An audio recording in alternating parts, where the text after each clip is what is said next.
Florio of Pro Football Talk thinks Miami could still take whichever quarterback is still available at that slot, despite Tua Tagovailoa entering just his second season here. So Florio projects that at least one, if not two, of the top 5 QBs could still be available when the Dolphins are on the clock between Justin Fields, Trey Lance, or Mac Jones in this situation. Shannon, should the Dolphins take a quarterback at 6? I would not.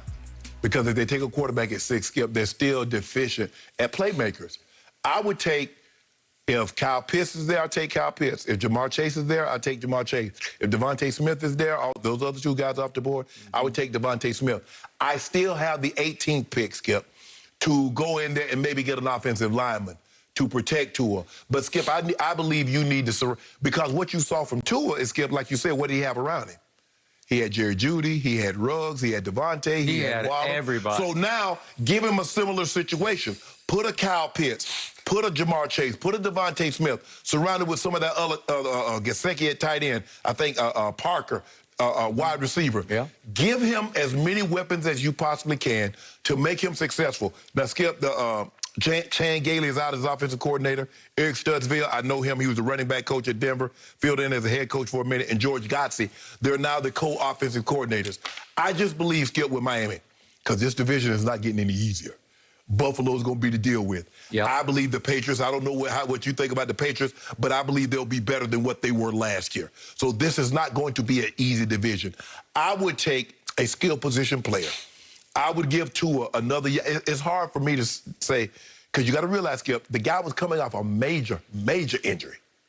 So now he's a year removed from that injury. He's a year better in this system. Give him some playmakers. I believe Tua can be good enough to get you into the playoffs. With that defense, they're only going to get better. I would not take a quarterback at this position, in this spot. I would not. And if I'm the Miami Dolphins, I swallow my considerable pride and I take a quarterback at number 6 because Tua will never, ever be the answer. I dug in on this ahead of his draft, and yet I dug in even more after I watched him last year because he has lost a lot of mobility because of his hip surgery. It was career-threatening. Yes.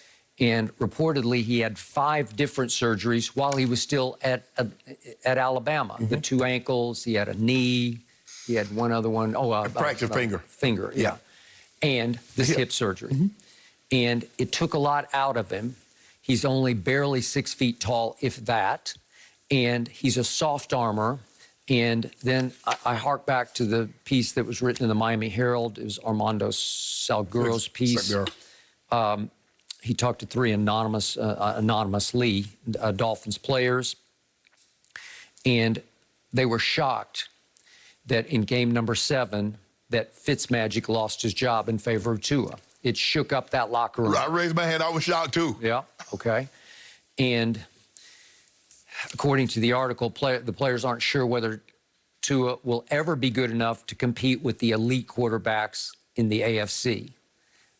That's true. That's what I believe. Like, you'll always be frustrated because he's only this good, and they're that good and that good and that good all around you. Right. Even within the division.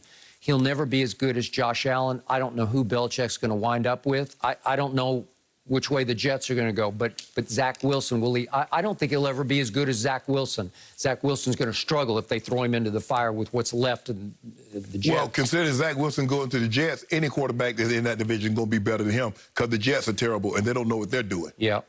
So one defensive player told the Miami Herald, not impressed with his velocity, his arm strength, his ability to make off-schedule plays with his legs. All that changed with the surgery. He never had a strong arm to begin with. He had an accurate arm, but then he started getting beat up and he started losing his nerve in the pocket. He started losing some poise in the pocket because you just do. That's what happens, Skip, is that when you take those, now he has to understand, I can't stand in here. Yeah. Because, Skip, he was waiting to the very, very last minute, always trying to make a play. Yeah. And now, let that play go. Throw that ball out of bounds or get the heck up out of there. And like you said, he's not as mobile as he once was. Now, he was never Kyler Murray or Lamar Jackson, but some of his mobility is going to be interesting to see how much of it comes back after a year of training and not the last 7-8 months of rehabbing. Because basically he's rehabbing to have his pro day to show that the hip was healthy enough for him to play. I thought this year was going to be a redshirt year. Okay. And I think a lot of the Dolphins was hoping, because they saw how well Fitz was playing, they're like, man, we got a chance to make the playoffs with Fitz. They did. Yep. And yet all the teammates underscored the fact that they love Tua. He's a great kid. I got no issue with that. I'm just talking about his ability to perform at the highest level in this league. Yeah, we could be friends. I don't see it. I want to win. We can still be friends. Okay, I got it. So if, in fact, that those quarterbacks go in order with Mac Jones going third, so that would go, obviously, Trevor Lawrence, Zach Wilson, Mac Jones. Then, depending on what happens at 4 and 5, it's possible the Dolphins are going to be sitting there. It's possible they're going to be looking at Trey Lance or Justin Fields, right? They might. Yes. Do you love them? Because we know the Bengals are not taking a quarterback. I don't think so, unless somebody trades to take a quarterback. Right. They might trade out of that spot. And Atlanta is at 4. Might they take one of them? They might. Might they? That's a lot of money to get. I mean, that's a lot of money. That's going to be a lot of dead money. That'd be $40 million next year if you get off, $30-40 million if you get off of Matt Ryan. Okay, I got it.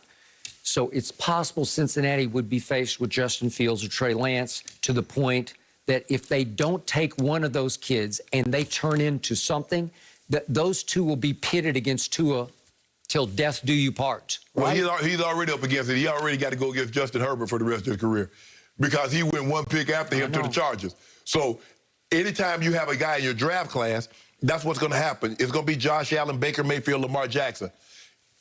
This draft class is going to be pitted. That's just the way it was, just like the 83 draft, just like the 04 draft with Roethlisberger, Eli, and Phillip Rivers, Skip. That's just the way it works, and you're right. And what makes it even worse, Skip, is that Zach Wilson is in that division. Yep. Josh Allen is in that division. So now you got to see these guys twice a year. Yep. So I told you, even with my Cowboys sitting at 10th, obviously Dak Prescott, now signed, sealed, and delivered till death do them part.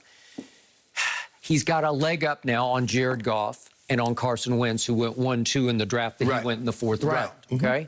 But if, let's do Trey Lance, or whichever, Justin Fields or Trey Lance, but especially if Trey Lance slides to Dallas at 10, well, obviously they can't take him now. Why not? So they'll have to let him go. Why not? Well, because they bet the whole ranch. But you say the upside. They bet 2 ranches.